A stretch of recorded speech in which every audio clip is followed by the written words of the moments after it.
नमस्कार मित्रांनो, आज एक अशी व्हिडिओ टाकतोय कारण माझं डोकं एकदम तापलेलं आहे. आज माझ्या आई-वडील गावावरून इकडे येणार होते पुण्यामध्ये, रत्नागिरी टू पुणे, आणि मी शिवशाहीचं बुकिंग केलं होतं. शिवशाही आली, पण आंबा घाटामध्ये तिचा ब्रेक फेल झाला. त्याच्यामुळे तिच्याऐवजी दुसरी गाडी अरेंज केली. साधी बस होती, लालपरी. तिथून ती बस आली आणि पुढे जाऊन तिच्यात पण बिघाड झाला, म्हणजे ती पण बस चढत नाही आहे.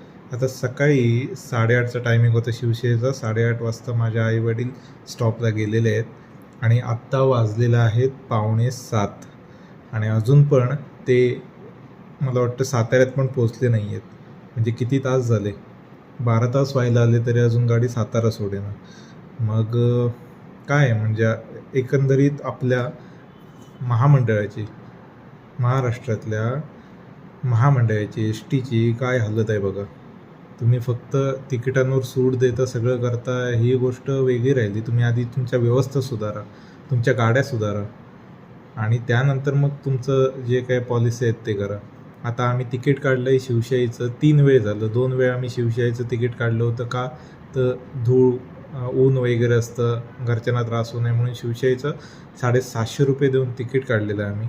आणि दोन्ही वेळी शिवशाही न सोडता यांनी लालपऱ्या सोडलेल्या आहेत पुण्यावरून.